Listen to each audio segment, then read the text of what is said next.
The thing I used to like was this. There was this one guy named Harry Ross Dupree. Harry James Dupree, Warner Ross. Yeah, he had a name that was real good friend of. He lived in Rocktown also, and like I said, my grandmother, when she would cook, she would make a stack of tortillas and beans and chili and everything, and so she would. My grandmother was great with me. I mean, she would give me like $10 a day sometimes for lunch. Back in those days, it was like a lot of money, you know. I mean, she'd give me, here's 10, and sometimes even $20. Here's $20, you know. And don't say nothing to Grandpa, you know. And then she would give me a lunch of burritos, you know. And Harry Ross, he loved those burritos, so he would come in and say, "Yeah, you got a burrito?" What are them burritos? Give me a quarter. I'd sell it to him for a quarter. Some of the burritos, but. Yeah, Harry James Dupree Horner Ross was like 6'6". He was a big boy. Yeah, he was a big guy. He'd be in the hallways down there, and he'd see Al, and Nino, he'd call him Nino. Yeah, he was a good friend of mine. Yeah, It cracked me up. Yeah, like I said, there was a card game that we used to play when we were kids. It was called Whiz. Bid Whiz, and so Harry Ross would always want to be my partner, you know. And so we'd play all the time, and you guys would cheat. Yeah, sometimes Harry would say, "Hey, them guys are good right there. Also, let's cheat a little bit." I said, "Oh, Harry, it's only a game." He goes, "No, let's beat them." All right. So he goes, "Man, if I touch my ear like this, that means that's a heart. You come back in a heart. If I go like that, that means to come back in a spade." And we had little signals, you know. Cheating. So we'd be playing cards, and he would go like that, and so I already knew what the signal was. So I'd come back. I would come back with that suit there, and he would say, "Yeah." He'd throw the card down and say, "Yeah, we won," you know, but we were cheating. I mean, you know, but it was fun. I mean, we all got along like that, you know. We weren't playing for money or anything. We were just playing to see who was the best ones at cards, you know. And, who was the best cheater? Yeah. But a lot of the blacks, we were real good. I mean, there was Harry. There was Hardy Lee. There was Tinas. Hardy Lee. Yeah, Tinas. Yeah. Junebug, Kurt, James Young, Libby Young, Kurt Barnett, Pat Lee, Brown, Vesta Reynolds, Henry Brown, Ken Brown, they were all Curtis Barnett, Will Barnett, Charlie Barnett, George, Jimmy. Yeah, we had a group. Who was the Shaws? The Shaws were great. I mean, the Shaws were... David Shaw in high school, he was a senior in high school. He was bench pressing 500 pouns. Yeah, he was a big guy. In fact, his whole family were lift weights. That's all they would do all day, with lift weights, him and his brothers. So come pick up my car, man. Yeah, he was... tire. Yeah. Yeah, them guys had arms like that. There was two brothers. Yeah, Big Bopper. Big arms. Yeah. But we got along great. I mean, we ate at each other's house, Mexicans and blacks. We like I say, we went to some of the same parties together and went out to different things together out there. So there was no strange. It wasn't strange for us to run around with other people. I mean, you didn't think of color back then. Yeah, that was no barriers. You hung around with a black person. They used to see them black. No barriers there. They were just like her. Yeah. James Young, they wore khakis too. Yeah. Yeah. There was no black and white and all that stuff. Yeah, we'd be eating and say, "Hey, you hungry? Come on in and grab something to eat." You know, it was, that's how close we were. You know. Did you guys feel different from other students outside of Rocktown? Well, yeah, that was typical with everybody. I mean, anybody that, like I say, it was such a tight-knit community that when we went out, we would get stared at. They would look at us because we were all dressed in khakis and guys and stuff like that. They don't tend so. Right away, everybody would, and usually we'd go in groups all the time because that's how close we were. We'd say, "Hey, let's go over here." So there would be groups from anywhere from 5 to 8 to 10 people would go out to different shows or carnivals and stuff like that. So there'd be a whole group of us all the time, and they would see the group and they knew, the way we were dressed, where we were from, and that's they really stood away. I mean, they didn't want too much to do with us, you know.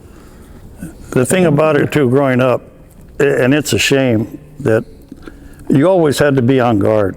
You always had to watch yourself. You always had to be alert. On guard. You always. It's not like kids grow up nowadays, so they have to worry about those things. Back then, you had to always watch your back. You always had to, that somebody's going to get over on you. You had to be careful back then.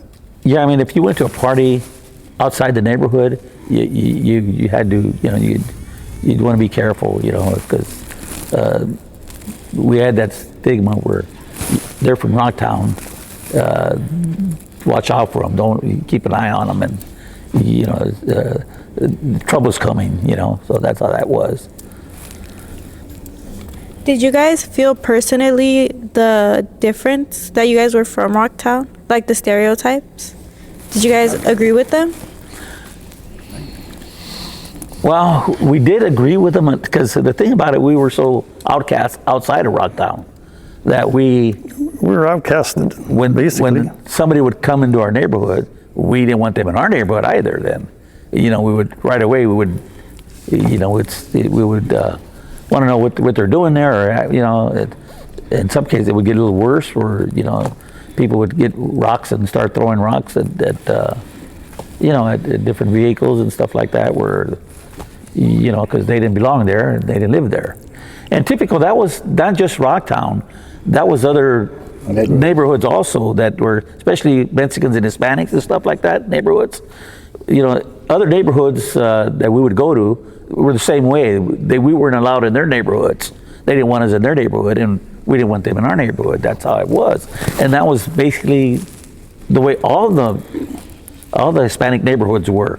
That was their home, their territory. They didn't want us in their territory, and same thing with us. We didn't want any of them in our territory. So right away, there's always conflict there, And sometimes we would go to a party at a place where it was supposed to be neutral, and you'd run into a different neighborhood there, and pretty soon it was a big ruckus, would start, That's basically how we felt, that we weren't really liked and wanted out of the neighborhood, and we didn't want any of the people outside the neighborhood coming into our neighborhood, no matter if they were, what they were. Also, back in those days, now it's legal. Marijuana's legal. But back in those days, if you smoked marijuana, you were the lowest person. Oh yeah, you were a bum. You were trash. But look down. Now it's legal. And back then, if you got caught with a joint, a reefer, whatever you want to call it, you would do 5 years, 10 years for that. Now they give you a ticket. Or be on your way. That's how much things have changed. And there's a lot of people that once they were convicted for 10 years, we'll say, and the law passed that they still had to do that 10 years. Back in the day, they still had to do their 10 years. That's what the court gave them. That's what they had to do. Al and myself. I mean, that goes to show you his car. How things change. Go look for a race all the time. Hot rodders. And I think that kept us away from a lot of stuff, though. Yeah, the thing about it too, everybody loved driving cars when we were young. I mean, we were 12 years old or whatever, so we would volunteer. Hey, Uncle, can I wash your car and stuff? Yeah, but I'll take it for a ride around the block. Okay, so we'd wash their car and stuff, and then they let us drive it. And so we were 12 years old, 13 years old, and there we go riding around the block, and we'll see, hey, come on. So we'll put a couple of friends, and we go around the block, in the car and stuff, But, you see somebody 12, 13 years old driving a car, it's no big deal. I mean, hey, that's the way it was. I mean, everybody did that. So, we all volunteered to rake up, clean the yard up, do this or do that, so we could try to get a car to just drive it around the block. There's a couple stories I could tell you between these two guys. This one right here, he had a mini bike, and it didn't have no brakes, and he would be going 35 miles an hour down the street, and his only brakes was his feet. Remember that? How many times did you go through shoes? lot of them. He went through all kind of shoes. He didn't have no brakes. My dad wanted to put some. And this guy over here, that's when the three-wheelers, what were those called, ATVs, or what are they called, those three-wheelers? Trikes. Yeah, ATV. The ATV. Yeah. The cops were after him. All-terrain because- vehicles. Huh? All-terrain vehicles. Yeah, he was riding around the neighborhood and the cops seen him. They started trying to give him a ticket. And he took off. And knowing every alley and everything else, this guy comes shooting by my house through the alley.